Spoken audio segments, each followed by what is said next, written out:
Buenos días. Fernando Novoa Sanjurjo nos va a hablar sobre el guardacostas, necesidad esencial para la defensa de España. Fernando Novoa ingresó en la Escuela Naval Militar en 1968 y dejó la Armada en 1988 con el empleo de capitán de corbeta tras 2.200 horas de vuelo en la Quinta Escuadrilla y el mando del patrullero Tagomago en Canarias. En 1990 creó el primer servicio de salvamento marítimo con helicópteros civiles para el Servicio de Salvamento Marítimo de la Junta de Galicia, del que fue su director técnico hasta el 2007. Del 2007 al 2018 fue responsable de la seguridad de operaciones de todos los contratos sobre el mar de la compañía operadora de helicópteros Avincis, que comprendía vigilancia pesquera, salvamento marítimo y vigilancia aduanera. Pertenece a la Asociación Española de Militares Escritores, siendo articulista sobre la acción del Estado en la mar y el guardacostas. Fernando, después de toda una vida profesional relacionada con la acción del Estado en la mar, has propuesto un cambio de paradigma en esta actividad. ¿Nos puedes describir esta acción del Estado y en qué consiste este cambio de paradigma? La acción del Estado en la mar es el conjunto de actividades que llevan a cabo los distintos organismos de la administración pública con competencias relacionadas con la mar, para velar por los intereses marítimos nacionales. El cambio de paradigma que yo propongo es la creación de un servicio de guardacostas que asuma las competencias y las responsabilidades civiles de la Administración General del Estado en la mar, y esto supondría que al final del proceso de cambio, España solo tendría en la mar la Armada y el guardacostas, desapareciendo todos los demás organismos actuales. Hoy en día, ¿qué organismos conforman la acción del Estado en la mar? La acción del Estado en la mar la forman, por un lado, está la Armada, y luego los organismos civiles que dan son el Servicio de Vigilancia Aduanera, el Servicio de Salvamento, el Servicio Marítimo de la Guardia Civil, la Sociedad de Salvamento Marítimo, Vigilancia e Inspección Pesquera, y luego mayores están los buques científicos y los buques hospital. Si hablamos de números, ¿nos puedes resumir de qué cantidades estamos hablando hoy en día? En conjunto y con cifras orientativas, podemos suponer que tenemos 5.000 personas, 45 barcos de más de 100 toneladas, 177 de menos de 100 toneladas, sin contar las embarcaciones semirrígidas, 19 helicópteros y 8 aviones. Teniendo todos estos organismos, excepto el Instituto Social de la Marina, nuevos buques en construcción. A lo que hay que sumar, de todos estos organismos tienen centros de organismos de gestión, centros de control, redes de comunicaciones, redes de sensores y otras infraestructuras de cada uno de estos organismos. Y se puede estimar el coste anual de todos estos organismos alrededor de 600 millones de euros. ¿Qué opinión le merece esta situación y por qué? Bueno, esta situación se puede definir como que es ineficiente e ineficaz. Y las razones para mantener esta es que una baja cultura de servicio público en alguno de los organismos, hay limitaciones en la operatividad por estar sujetos los componentes a horarios de funcionarios de la administración civil, hay duplicidades en las capacidades, hay competencias con solapes, falta de formación en reglada y títulos oficiales de navegación en las tripulaciones, falta de formación naval y cultura marítima en componentes de la cadena de mando y falta también de escalones de mantenimiento de las embarcaciones.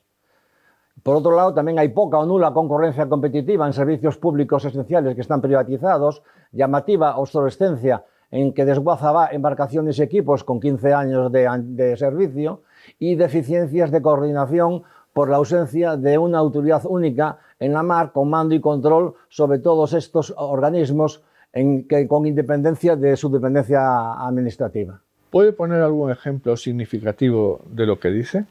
Bueno, en estos momentos, por ejemplo, tenemos helicópteros de salvamento marítimo, tenemos helicópteros de vigilancia aduanera y tenemos helicópteros que hacen vigilancia pesquera, cuando lo lógico y eficaz es que un mismo helicóptero haga todas esas funciones y otras que puedan aparecer, ¿no? Otro ejemplo también clarificador de las disfunciones actuales es que quien recoge el 72% de los inmigrantes irregulares es el salvamento marítimo, cuando es una competencia exclusiva de la Guardia Civil. Del 30% restante, se puede suponer que 15% llegan a tierra por sus medios y solo un 15% son recogidos por el Servicio Marítimo de la Guardia Civil, que es quien tiene la competencia exclusiva de eso.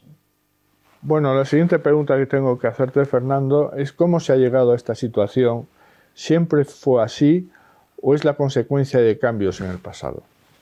Esta situación se ha desarrollado principalmente a partir de la década de los 80 del siglo pasado, cuando decisiones políticas, en mi opinión, mal fundamentadas,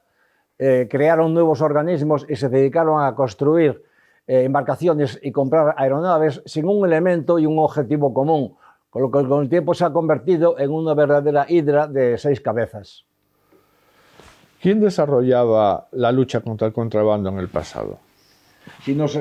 Para no alejarnos mucho en el tiempo, podemos considerar a partir de los siglos XVIII y XIX que fue principalmente la Armada la encargada de combatir el contrabando mediante sus fuerzas de guardacostas. Incluso cuando en 1844 el Estado encarga a una empresa privada del Marqués de Salamanca y posteriormente a la Compañía Arrendataria de Tabacos que reprima el contrabando en nombre del Estado, se reserva el nombrar a los oficiales de la Armada para que manden sus embarcaciones más importantes. La situación cambia cuando en 1956 se crea el Servicio Especial de Vigilancia Fiscal, dependiente del Ministerio de Hacienda, que inicialmente se nutre con embarcaciones confiscadas que eran procedentes de lanchas rápidas de la Segunda Guerra Mundial. Y la Armada deja esa misión. Y ya luego, posteriormente, en la década de los 90, se crea el Servicio Marítimo de la Guardia Civil, que también combate el contrabando. Pero en el conjunto general, desde el siglo XVIII hasta hoy, el organismo que más tiempo ha ejecutado la acción de lucha contra el contrabando ha sido la Armada. Bien aportando sus propios medios y bien aportando mandos a las embarcaciones, ¿no? ¿Qué consecuencias tuvo para la Armada estas decisiones? Esas decisiones tuvieron unas decisiones, se pueden considerar, dramáticas para la Armada, porque tuvo que desguazar el 37% de su flota entre 1990 y el 94, pasando de 182 unidades en 1990 a 115 en 1984. ¿Y para la acción del Estado en la mar?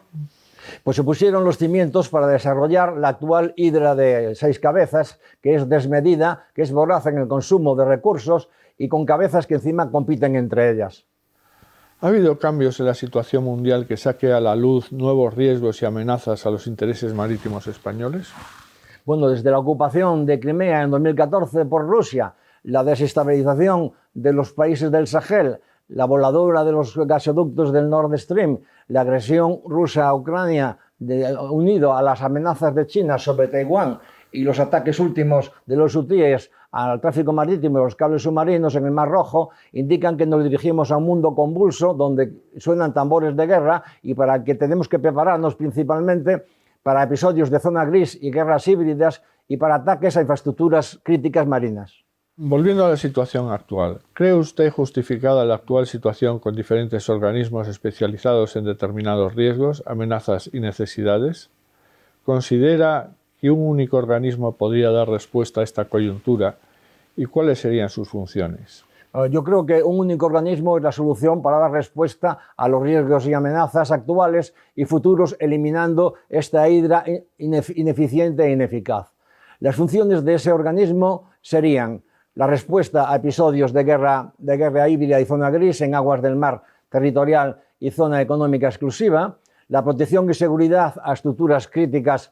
en el lecho marino, cables de comunicaciones y electricidad, oleoductos, como en la superficie del mar, parques eólicos, plataformas offshore de explotación y almacenamiento de hidrocarburos y minerales.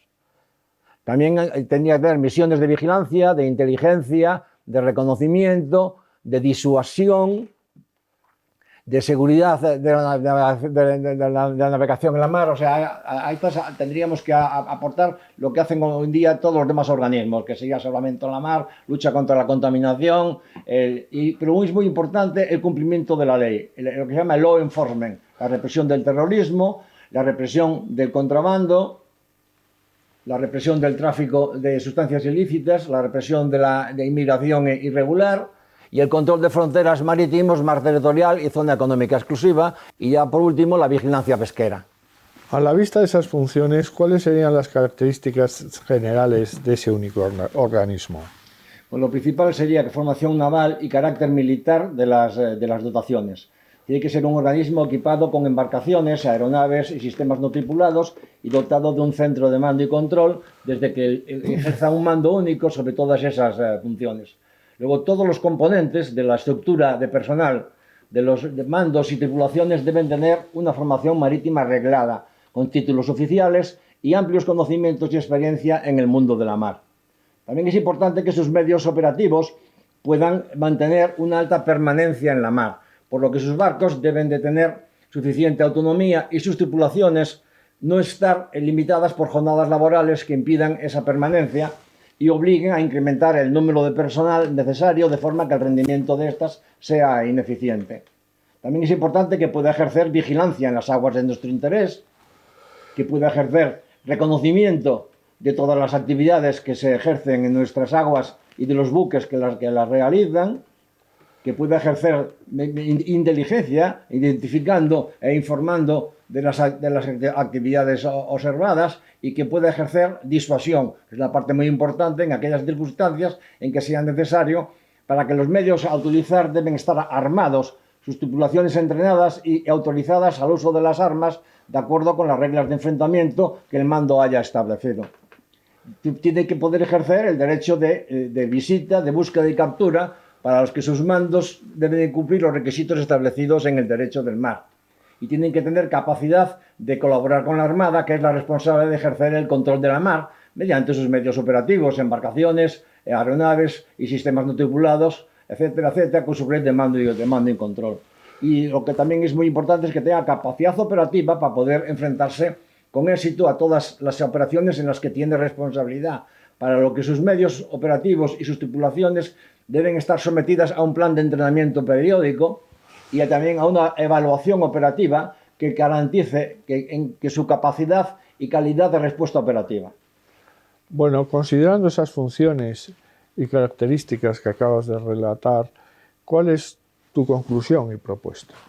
Una vez expuestas todas estas características que debe cumplir el organismo responsable de llevar a cabo esta misión, considero que solo un cuerpo de guardacostas naval y por lo tanto de naturaleza militar puede cumplirlas de un modo eficaz y eficiente, no estando por lo tanto justificada la situación actual con la existencia de distintos organismos con funciones limitadas que a mayores no tienen la capacidad para enfrentarse a estos nuevos riesgos y amenazas. ¿Cuáles son las razones para la naturaleza militar y el carácter naval de ese guardacostas? Las razones para esta naturaleza militar devienen, entre otras, de las misiones armadas en las que puede tener que intervenir, como son episodios de guerra híbrida, guerra proxy, zona gris y protección de infraestructuras marítimas críticas, vigilancia, reconocimiento, inteligencia y disuasión, que marcarán el tipo de armamento que deben de equipar sus barcos y la preparación de sus tripulaciones adecuada para enfrentarse a este tipo de crisis en la mar. Y además, porque la naturaleza naval de guardacostas es la única que permite que sus barcos permanezcan por largos periodos en la mar, siendo esta permanencia una condición sine qua non para poder defender la soberanía nacional ante esas amenazas. Bueno, ¿cómo sería ese guardacostas? Bueno, pues sería un organismo de nueva creación con su propio presupuesto, estructura, organización, misiones independiente de la Armada, como es la UME del resto de las Fuerzas Armadas, e integrado en el Ministerio de Defensa. ¿Y su personal cómo se recluta y dónde recibe su formación? Dado que el número de personas que harían falta para ese guardacostas cuando acabe su periodo de desarrollo de 25 años, que es el tiempo que se tardó en formar Salvamento Marítimo y Servicio Marítimo de la Guardia Civil, hasta los números actuales, que se estima que llegarían a unos 2.500 componentes, se entiende que un tan bajo número de personas no tiene masa crítica necesaria para conformar un organismo ad hoc, donde la movilidad profesional sería muy limitada y sería complicado y difícil ofrecer a su personal estímulos que los motiven, así como asegurarles un plan de carrera atractivo, que son elementos esenciales para asegurar poder contar con equipos profesionales altamente motivados en su trabajo, con el espíritu de cuerpo necesario para sentir el orgullo de lo propio. ser considerados que en vez de crear una escuela y un escalafón propio, lo más eficiente sería utilizar las capacidades de la Armada en formación, instrucción, adiestramiento, estructura de personal y planes de carrera para formar a estas personas que estarían escalafonados siempre dentro de la Armada, como ocurre actualmente con la Unidad Militar de Emergencias, aunque su destino fuera el guardacostas, con lo que se enriquecerían ambos organismos al acumularse su saber hacer, siendo la organización y estructura del guardacostas similar a la de la Armada. Se entiende que podría ser muy eficaz que para el guardacostas venga para la propia Armada la incorporación de oficiales de la Marina Mercante, siguiendo el modelo de la extinta Reserva Naval Activa, así también como contemplar la incorporación del personal profesional de la Armada que debe de abandonar esta al cumplir los 45 años de servicio, sirviendo en el guardacostas sin límite de edad.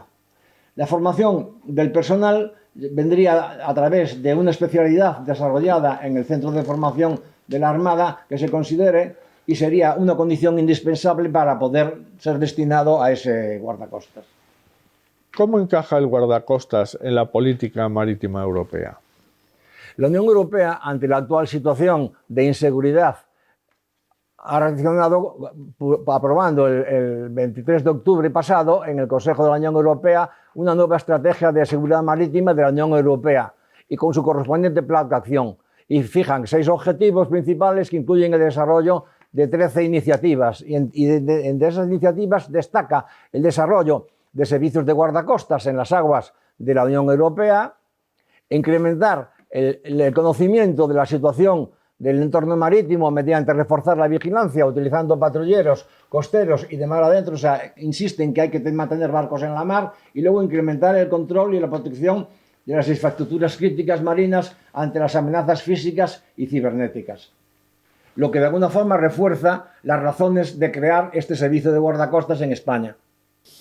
¿Qué supondría la creación del guardacostas para la Armada? Bueno, por uno supondría un pequeño incremento de presupuesto para asumir el coste del aumento del personal y los gastos de formación, pero también supondría un enriquecimiento global con las nuevas experiencias y aptitudes que aportarán a la Armada el personal que tenga experiencia en el guardacostas, y lo que es muy importante, un incremento en el número de mandos a flote para los niveles de capitán de corbeta, teniente de navío, alférez de navío, así como para los suboficiales, lo que enriquece los conocimientos particulares de estos y los generales de la Armada, así como suponer un incremento de la motivación de estos colectivos al incrementarse la probabilidad de ejercer el mando a flote. ¿Qué supondría la creación del guardacostas para la defensa nacional? La creación del guardacostas incrementará de forma muy significativa la capacidad de la defensa nacional en la mar, tanto en tiempo de paz como en tiempo de crisis o guerra, al ser muy sencilla su integración en la Armada, por tener la misma cultura naval, la misma formación, los mismos procedimientos operativos y la misma mentalidad.